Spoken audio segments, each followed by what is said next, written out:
They found children's toys in the ash, perfectly preserved, still arranged as if someone had just set them down. That's what disturbs archaeologists most about Akrotiri, not the disaster, not even the mystery.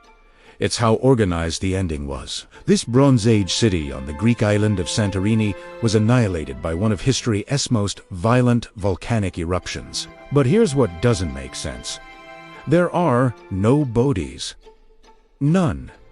In a city of thousands, buried under meters of volcanic debris, they've found almost no human remains, no moss scarabaeus, no skeletons clutching each other in final moments. The people of Akrotiri simply left, and they took almost nothing with them. Picture this. It's 1967. A Greek archaeologist named Spiridon Marinatos is excavating on Santorini, and he's looking for proof of a theory that's consumed him for decades. He believes this island, which the locals call Thera, is ground zero for one of the ancient world's greatest cataclysms, the eruption that may have inspired the legend of Atlantis. He starts digging in a place called Akrotiri, on the southern tip of the island. Within days, he finds walls, 10 streets, then entire buildings, perfectly preserved under volcanic ash. But as the excavation continues, something becomes clear. Something unsettling. This isn't Pompeii. At Pompeii, you find the agony of final moments frozen in time. Bodies turned to ash. People caught mid-stride fleeing the pyroclastic surge. Families huddled together. It's horrific, but it makes sense. It's what you'd expect from a city destroyed without warning. Akrotiri is different. The buildings are intact. Multi-story homes with sophisticated plumbing systems. Vibrant frescoes still brilliant after 3,600 years. Storage rooms filled with pottery, neatly stacked. Workshops with tools arranged on shelves, but no bodies, no treasure. No desperate attempts to grab valuables before fleeing. The city looks evacuated. Methodically, completely. And that's impossible, because the eruption that destroyed Akrotiri was so violent, it literally reshaped the Mediterranean. It ejected an estimated 60 cubic kilometers of rock and ash into the atmosphere. It created tsunamis that reached the coast of Egypt. It collapsed the center of the island, creating the caldera that defines Santorini today. This wasn't something you could predict. This was the Bronze Age. They didn't have seismographs or volcanic monitoring systems. So how did they know to leave? To understand why Akrotiri's abandonment is so strange, you need to understand what this place was. This wasn't some backwater fishing village. Akrotiri was a jewel of the Minoan world, part of a Bronze Age civilization that dominated the Aegean Sea for centuries. We're talking about 1600 BCE, a time when most of Europe was still in the Stone Age, and these people were building palaces with advanced architecture, creating art that wouldn't be matched for millennia, and establishing trade networks that stretched from Egypt to Mesopotamia. The Minoans, centered on Crete, but with outposts like Akrotiri throughout the Aegean, were the first great European civilization. They built labyrinthian palace complexes. They worshipped bull deities and goddess figures. They created a writing system, Linear A, that we still haven't fully deciphered. They were wealthy, sophisticated, and powerful. Akrotiri was their Hong Kong, a trading hub. The frescoes discovered in the ruins show ships arriving from across the Mediterranean, exotic animals, religious ceremonies. One famous fresco depicts an entire naval expedition with detailed ships and foreign ports. These weren't provincial artists painting their imagination. These were people who'd seen the world. The city had 3-story buildings, indoor plumbing with terracotta pipes, hot and cold running water, toilets. Let me repeat that. They had toilets in 1600 BCE flush toilets. The homes had windows designed to maximize natural light. They had decorative frescoes in nearly every room, not just public spaces. Images of antelopes, monkeys, flowers that don't even grow in the Mediterranean. This was a culture that valued beauty, comfort, and connection to a wider world. But here's what archaeologists have noticed about Akrotiri specifically. This city was built on top of layers of previous destruction, earthquake damage, repairs, rebuilding. The Minoans who lived here knew the earth beneath them was dangerous. They'd experienced disasters before. Maybe that's why they were ready when the final one came. The current theory goes like this. Before the main eruption, there were warning signs. Earthquakes, small eruptions, maybe steam vents opening up. The people of Akrotiri recognized these signals and evacuated in an orderly fashion, taking their valuables and leaving the city empty before the catastrophic blast. Sounds reasonable, except it's not.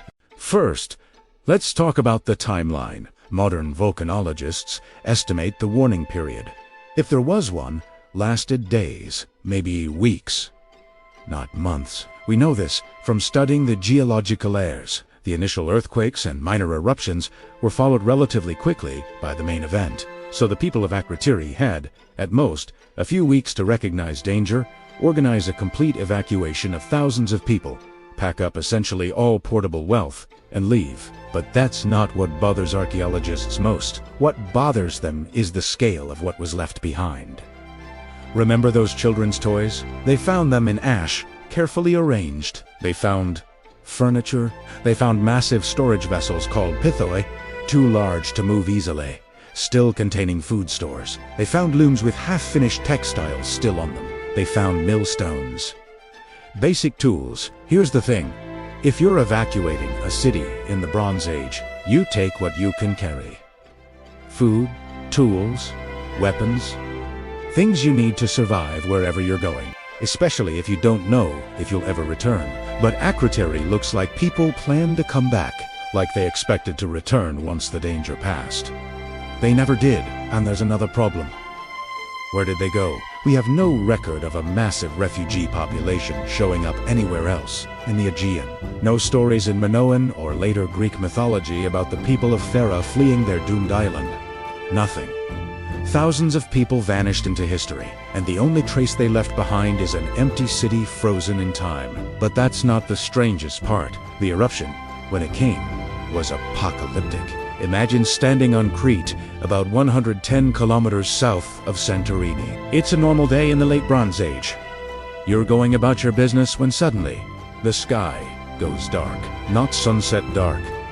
Black volcanic ash begins falling like snow, except it's hot. And it gets into everything. Your lungs, your eyes, your water supply. Then comes the sound, a roar that doesn't stop, the earth shaking. And then, hours later, you see it on the horizon. The ocean pulling back, exposing the sea floor, and then surging forward.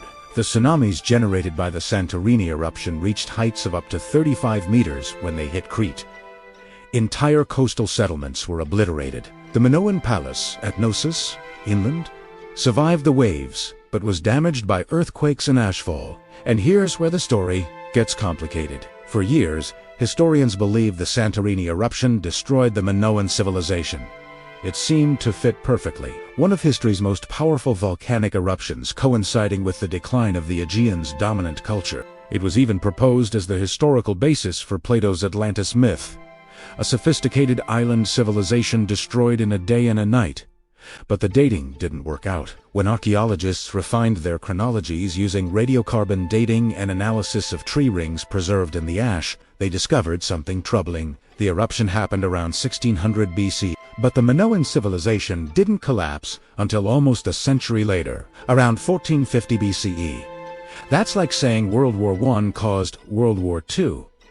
There's influence, sure, but it's not direct causation. So what happened in that century between the eruption and the final Minoan collapse? Nobody knows for certain. Some theories suggest the eruption weakened the civilization, that the loss of Akrotiri and other settlements, combined with environmental damage from ashfall and tsunamis, created instability that took generations to fully manifest. Maybe it disrupted trade routes. Maybe it damaged agricultural land. Maybe it shattered religious confidence in a civilization that believed their gods controlled natural forces. Other historians point out that around 1450 BC, the palaces on Crete show evidence of conquest by Mycenaean Greeks from the mainland. Linear A, writing disappears, replaced by Linear B, an early form of Greek. Maybe the Santorini eruption had nothing to do with the collapse. Maybe it was just war and politics, the usual end of empires. But there's a third theory, one that's darker and more interesting. What if the people of Akrotiri didn't escape at all? Here's what we know. Akrotiri had a harbor, a significant one. The frescoes show sophisticated ships, multi-oared vessels capable of long-distance travel. The city's wealth came from maritime trade. And when archaeologists excavated the waterfront areas, accessible despite the volcanic burial, they found something strange.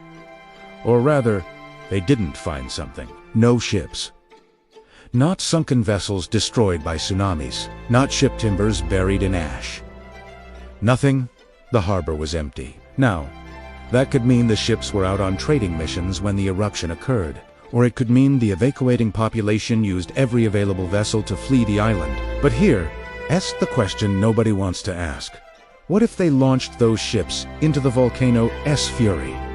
The Bronze Age Aegean is dotted with small islands. In good weather, you can sail from Santorini to Crete in a day. Less than that to other Cycladic islands. If you're evacuating a population under the threat of volcanic eruption, getting on boats makes sense. Unless the eruption happens while you're at sea. The Santorini eruption generated tsunamis.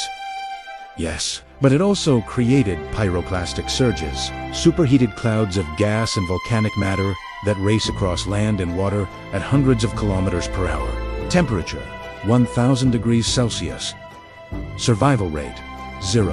And it produced tremendous quantities of pumice, a rock so light it floats. Historical eruptions have created pumice rafts kilometers wide, thick enough to stop ships, turning the sea into a field of stone. What if the evacuation ships were caught in this? It would explain why there are no bodies in Akrotiri. It would explain why there's no record of refugees arriving elsewhere. It would explain why the city looks so carefully abandoned, because they did carefully abandon it, following a plan that ended in catastrophe. But here's the thing, we don't have evidence for this. No sunken ships have been found. No mass graves on nearby islands. Nothing. It's just one possible answer to an impossible question. Where did everyone go? There's a room in Akrotiri that archaeologists call the West House. It's one of the most extensively decorated buildings ever found, and it contains what's known as the miniature frieze, a detailed fresco showing maritime life, ships, ports, battles, celebrations. In one scene, ships are arriving at a city, and people are welcoming them. In another, the same ships are departing, and the people are waving goodbye. Some researchers think this fresco might depict the evacuation itself, a record painted in the final days before the eruption. Others say that's reading too much into it, seeing what we want to see. Maybe, but the fresco survived. The city survived, frozen under ash. The architecture, the art, the everyday objects of Bronze Age life, preserved better than almost anywhere else in the ancient world.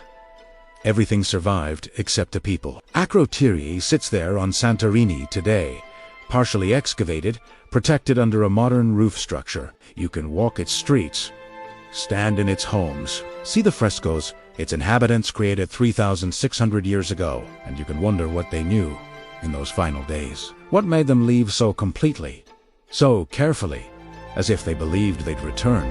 Where did they think they were going? And what happened when they got there?